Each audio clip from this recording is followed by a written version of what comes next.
Hi guys, welcome to life tiles. ఈరోజు మనం రాజబంధు దుఃఖం కథ చెప్పుకుందాం. ఫ్రెండ్స్, మన కథను లైక్ చేయండి. లైక్ చేస్తే ఇంకొంచెం ఎక్కువ మంది మన కథలు వినగలుగుతారు. సరే, ఇప్పుడు మనం కథలోకి వెళ్ళిపోదాం. ఒకానొకప్పుడు విశాల దేశంలో రాజధానికి 20 ఆమడల దూరంలో ఉన్న మహానగరం ఎంతో ఆదర్శపురంగా విలసిల్లుతూ ఉండేది. దేశమంతటా కరువొచ్చినా మహానగరం మాత్రం ఎంతో సుభిక్షంగా ఉండేది. అక్కడి భూములు కూడా చాలా సారవంతమైనవి. అక్కడి పౌరులు ఉత్తములని అందరూ అనుకుంటూ ఉంటారు. అయితే నగర సౌభాగ్యానికి కారణం మహానగరానికి పాలకుడైన హేమశంకరుడని అందరూ అంటూ ఉంటారు. హేమశంకరుడు సకల శాస్త్రాలు చదివాడు. ఏ ఆర్భాటాలు లేకుండా జీవించడం హేమశంకరుడికి ఇష్టం. తన కోసమని ఉన్న రాజభవనంలో కాకుండా నగర పౌరుల మధ్య ఒక చిన్న ఇంట్లో తన కుటుంబంతో ఉంటూ ఉండేవాడు. రాజభవనంలో నగర పాలనకు సంబంధించిన వ్యవహారాలు చూడటానికి పగలు మాత్రమే గడిపేవాడు. సామాన్యులతో సామాన్యుడిలాగా కలిసిపోయి వారి సమస్యలను తెలుసుకొని తగిన విధంగా పరిష్కరిస్తూ ఉండేవాడు. మహానగరంలో అందరూ హేమశంకరుడంటే ఇష్టపడేవారు, ఒక్క రాజబంధు తప్ప. రాజబంధు పేరుకు తగ్గట్టే రాజుగారికి దూరపు బంధువు. అతడు మహానగరంలోనే పుట్టి పెరిగాడు. వారసత్వంగా వచ్చిన ఆస్తితోనే కూర్చుని తిన్న తరతరాలు గడిచిపోతుంది. ఎంత ఆస్తి ఉన్నా వైభవం, పేరు ప్రతిష్టలు వెనకబడే ఉన్నానని అతడు తరచూ బాధపడుతూ ఉండేవాడు. రాజబంధు భార్య రాణిబంధు. ఆమె రాణిగారి దూరపు బంధువు. ఒక రోజున ఆ భార్యాభర్తలిద్దరూ కలిసి పేరు ప్రతిష్టల గురించి మాట్లాడుకుంటూ ఉన్నారు. పేరు ప్రతిష్టల కోసం ఏం చేయాలా అని చాలాసేపు ఆలోచించారు. దాన ధర్మాలకు పేరు పొందిన సిబి, యాయాతి, బల్లి లాంటి వాళ్ళందరూ కూడా చక్రవర్తులే. దానగుణంలో తనకు తానే సాటి అని పేరు పొందిన కర్ణుడు కూడా అంగరాజు అయినాకే చెప్పుకోతగ్గ గుర్తింపు పొందారు. అంటే పేరు ప్రతిష్టలకు పదవి అవసరం ఎంతైనా ఉంటుంది అని అన్నాడు రాజబంధు భార్యతో. రాణిబంధు కాసేపు ఆలోచించి, పదవి లేనప్పుడు రాని పేరు పదవి రాగానే ఎందుకు వస్తుంది? పదవి లేకుండా పేరు సంపాదించిన వారు మాత్రం లేరా అని అంది. అందుకు రాజబంధు నవ్వి, స్వయం ప్రతిభ ఉన్న మహానుభావులకు ఏ పదవి లేకపోయినా పేరు వస్తుంది. మనకు స్వయం ప్రతిభ ఉంది కానీ మనం మహానుభావులం కాదు. మన వంటి వారికి పేరు రావాలంటే పదవి ఉండాలి.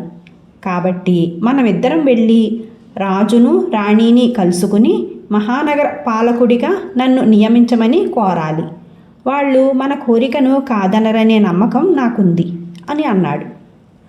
రాణిబంధు కూడా సరే అంది. అప్పుడు ఆ దంపతులిద్దరూ రాజధానికి వెళ్ళి రాజుని రాణిని కలుసుకుని తమ కోరిక గురించి చెప్పారు. ఇది విన్న రాజు ఆలోచనలో పడి, నిన్ను మహానగరానికి పాలకుడిగా చేయటానికి నాకేమీ అభ్యంతరం లేదు. అయితే మహానగరం ఆదర్శపురంగా వర్ధిల్లుతుంది. అందుకు కారణం ఇప్పటి నగర పాలకుడు హేమశంకరుడని అంతా అంటూ ఉంటారు. అతన్ని పదవిలోంచి తప్పించటం న్యాయం కాదు కదా అన్నాడు రాజబంధుతో. దానికి రాజబంధు, ప్రభు, మహానగరం సుభిక్షంగా ఉండటానికి కారణం ఆ నగర పౌరుల సమిష్టి కృషి. అది తెలియక అంతా హేమశంకరుణ్ణి పొగుడుతూ ఉంటారు. ఆ పొగడ్తలు ఏ దశకు చేరుకున్నాయంటే హేమశంకరుడే విశాల దేశపు రాజైతే బాగుంటుందని ఇప్పటికే కొందరు అంటూ ఉన్నారు. అతడి పేరు ప్రతిష్టలను అదుపు చెయ్యకపోతే మీ సింహాసనానికే ముప్పు రాగలదు అంటూ రాజును హెచ్చరించాడు. రాజు హేమశంకరుడి వల్ల తన సింహాసనానికి ముప్పు రాగలదన్న అనుమానం అంతవరకు ఎప్పుడూ లేదు. రాజబంధు మాటలు ఆయన్ను కలవరపరిచాయి.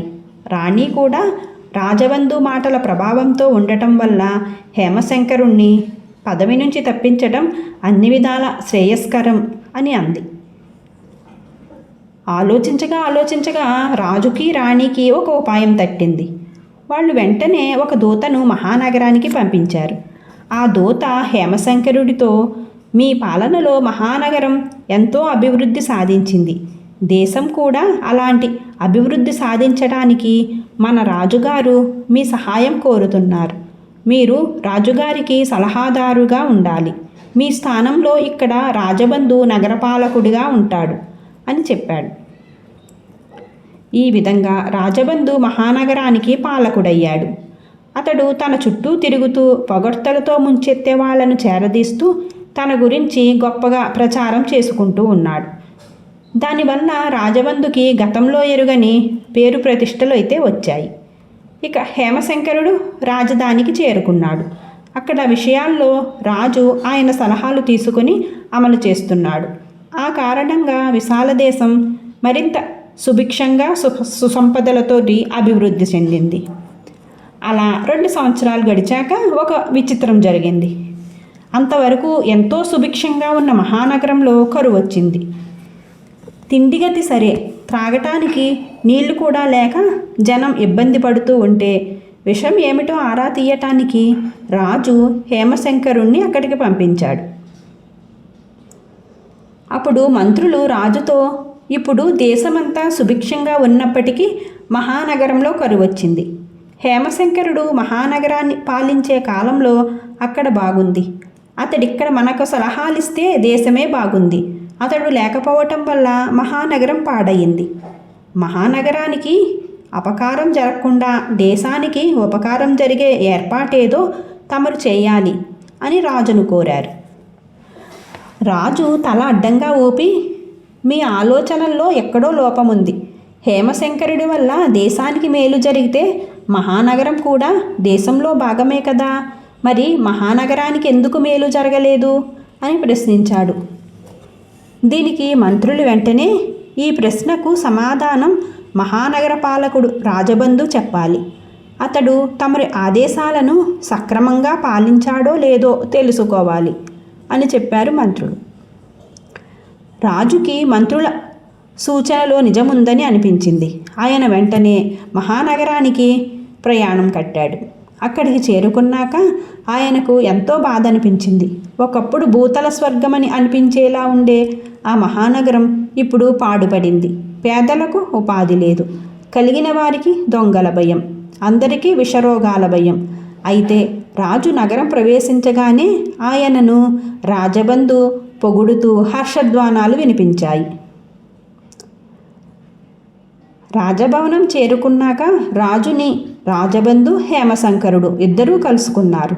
హేమశంకరుడు రాజుతో, ప్రభు, కొద్ది కాలంగా పాలనా యంత్రాంగంలో అవినీతిపరులు చేరారు. అందువల్లనే మహానగరానికి ఇలాంటి దుస్థితి పట్టింది. నాకు 2 మాసాల పాటు తిరిగి నగరాన్ని అప్పగిస్తే ఈ నగరానికి ఎప్పటిలాగా పూర్వపు శోభ తీసుకుని రాగలను అని చెప్పాడు. రాజబంధు తన మాటగా, ప్రభు, రోజులన్నీ ఒకేలా ఉండవు. నగర దుస్థితికి అవినీతిపరులు కారణం కాదు, దురదృష్టం విధిలీల. నాకు 2 మాసాలు గడువివ్వండి, నగరానికి పూర్వశోభ తేగలను అని అన్నాడు. రాజబంధు వంక అదోలా చూసి హేమశంకరుడితో, నేను రాజబంధు మాట నమ్మాలా, నీ మాటలు నమ్మాలా అని అన్నాడు. దానికి హేమశంకరుడు వినయంగా, ప్రభు, రాజబంధు అసత్యం చెప్పడం లేదు. కానీ నేను అప్పట్లో ప్రజల మధ్య నివసించేవాణ్ణి. ఆయన రాజభవనంలో ఉంటున్నాడు. ప్రజలు నాతో చెప్పుకున్నట్లు అన్ని విషయాలు ఈయనకు చెప్పరు. అందువల్ల చాలా విషయాలు రాజబంధుకు తెలిసే అవకాశమే లేదు అని అన్నాడు. రాజబంధు దీనికి ఒప్పుకోలేదు. ప్రభు, నాకు ప్రజలకు మధ్య దూరం లేదని రుజువు చేయటానికి ఒకటే మార్గం. మనం నగరంలోని అన్ని తరహా మనుషులను చూసి వద్దాం అని చెప్పాడు. రాజు కొంచెం సేపు ఆలోచించి, అలాగే, మారువేషంలో ముందు నీతో వస్తాను, ఆ తర్వాత హేమశంకరుడితో వెళ్తాను అని చెప్పాడు. ఆ ప్రకారం మారువేషంలో రాజబంధు నగరంలోనికి బయలుదేరారు. వాళ్ళు ముందుగా ఒక ధనికుడి ఇంటికి వెళ్ళారు. ఆయన ఇంట్లో దొంగతనం జరిగి 1,00,000 వరహాలు పోయాయి. ఆయన కొడుకును దుండగులు ఉత్త పుణ్యాన ఎడాపెడా కొడితే మంచం పెట్టాడు. ఇది చెబుతూ ధనికుడు ఆయన ముగ్గురు సోదరులు కూడా రాజబంధు చేతులు పట్టుకొని బోరుమన్నారు. రాజబంధు ఆ ఇంట్లో ఆడవారిని కూడా పలకరించి తను కూడా బోరుని ఏడ్చాడు. ఆ ఇంటి నుంచి బయటకు రాగానే రాజబంధు రాజుతో, చూసారా ప్రభు, నేనంటే ప్రజలకు ఎంతటి ఆదరణ గౌరవమో. నేను వాళ్లతో మాట్లాడుతూ దుఃఖం ఆపుకోలేకపోయాను. ఆలోచించండి, ప్రజలకు నేనెంత దగ్గరవాణ్ణో అని అన్నాడు ఉత్సాహంగా. ఆ తర్వాత ప్రభు రాజబంధు మరిద్దరు ధనికులను, 4 మధ్యతరగతి కుటుంబీకులను, 5 పేదవారిని కలిసి మాట్లాడారు. అన్ని చోట్ల అలాగే జరిగింది. తిరిగి సాయంత్రం రాజు మరొక మారువేషంలో హేమశంకరుడితో కలిసి నగరంలోని మరొక ప్రాంతానికి వెళ్ళారు. అక్కడ అన్ని వర్గాల ప్రజల స్థితి దయనీయంగానే ఉంది. హేమశంకరుడు మాత్రం వాళ్లను ఆప్యాయంగా పలకరించి వాళ్ల బాధల గురించి శ్రద్ధగా విని మరింత వివరణ కోసం ఏవేవో ప్రశ్నలు అడిగాడు.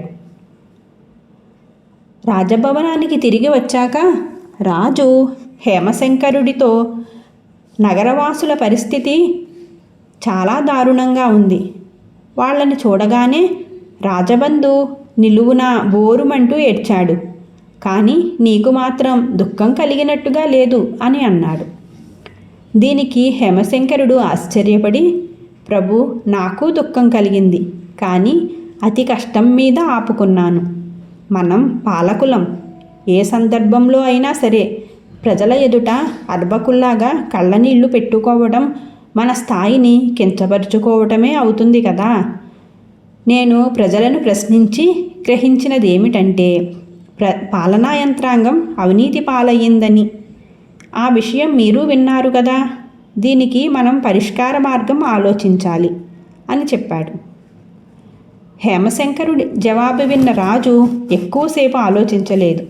ఆయన వెంటనే హేమశంకరుని మహానగర పాలకుడుగా నియమించి రాజబంధువును తనకు సలహాదారుడిగా వెంటబెట్టుకొని రాజధానికి తిరిగి వెళ్ళాడు. కథ సుఖాంతం. Thank you for watching guys. Friends, మన కథను లైక్ చేయండి. సరే, థ్యాంక్ యూ.